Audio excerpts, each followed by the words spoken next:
Okay, it's been a really long time, but I did say I would do a class guide for all the classes in Disgaea 5, and here I am. We're going to look at 4 different classes this time. We're going to take a look at the Magician, the Witch, the Martial Artist, and the Fight Mistress. So let's get right into it. First of all, the Magician. What the Warrior is to physical attacks, the Magician is to magic attacks. He's a straightforward damage dealer. He's got good intelligence, SP and speed, but poor attack and defense.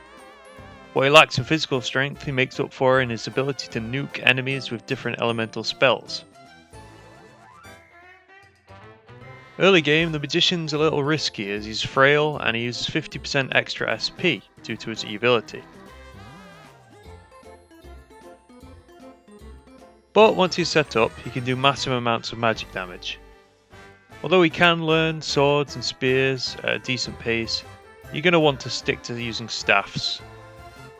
Concentrate on improving his int and keep him out of the thick of the fight, and you can create a monstrous glass cannon. Okay, so unique skills. Astral Wave is a simple, non-elemental magic attack. It's not terribly useful or powerful, so you're best using another skill. Magic Siphon can be useful in the early game, and it can mitigate some of the SP loss from his ability. It absorbs SP from enemies and adds it to the Magician's own. It's pretty useful in a pinch, although items can usually do a better job. Okay, let's have a look at some of the abilities that are useful for the Magician. So if you want to do a ton of magic damage, then the Magician has got you covered. On the other side of the spellcaster themed coin, we have the Witch class. And much like the Valkyrie is a spin on the simple damage dealing warrior, the Witch is an alternative to the Magician. While at her core she is simply a magic damage dealer like her counterpart, she has a few tweaks that make her a little more practical at the cost of her being less powerful. She's got a high hit stat compared to the Magician, but a lower speed, making her slightly better at aiming her attacks. But other than that, the only real difference is that rather than using extra SP to do more damage, she instead conserves SP by using 50% less of it with her skills.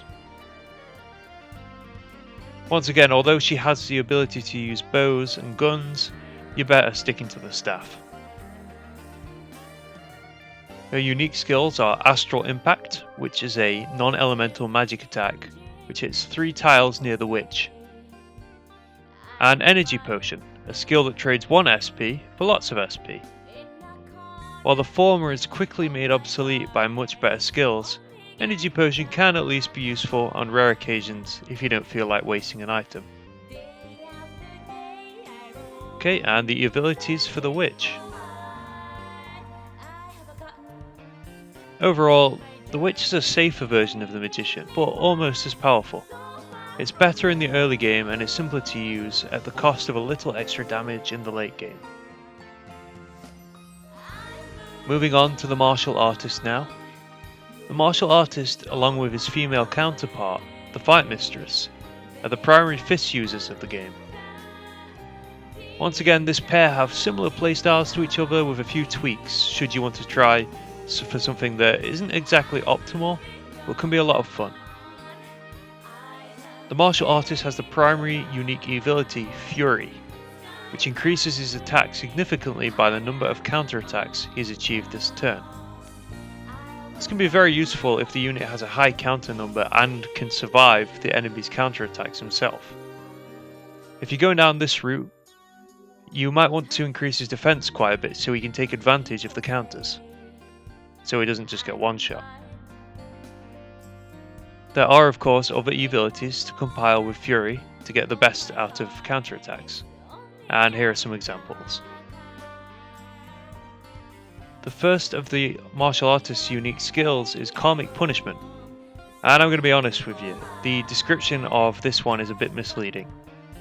And so I had a quick search around, but I couldn't find an absolute answer, as people seem to be mixed on what this actually does. But from what I can tell, this skill makes counterattacks more likely and increases their damage. But if you've got some evidence of the contrary, then please leave a comment. The second skill is Vigor Death Strike, which looks really cool. It's a single target attack with average damage, and the damage is based on attack and speed like fist weapons. But there's not much else to say about this one. Overall, the martial artist is your primary fist user, and he's got a few interesting things to do with counterattacks if you want to go down that road. But he's mainly there just so you can have a decent fist user in the early game.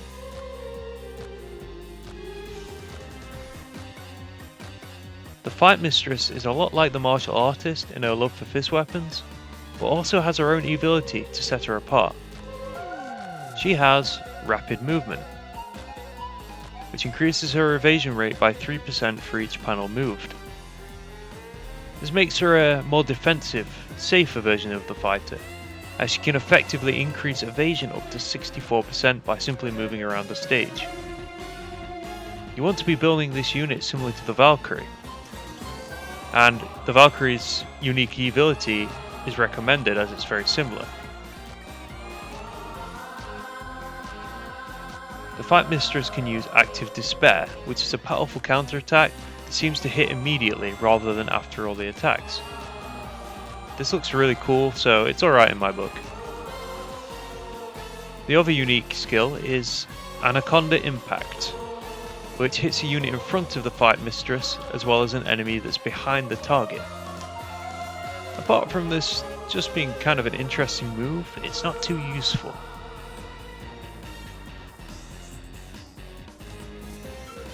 Alright, let's take a look at some examples of some good abilities you could use here. Like I mentioned, the Fight Mistress is a more defensive, evasion-based version of her male counterpart. So it's really up to you which one you want to go for, offense or defense.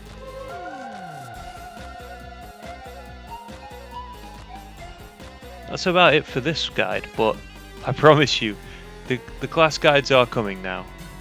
I know it's been a long time and I really appreciate you guys hanging around. Thanks for watching, and if you like my guides, then check out some of the other videos on the channel. I also do streams for quite often on Twitch, that's twitch.tv/voxelstar, and I play lots of interesting and unusual games. Thanks, and I'll see you next time.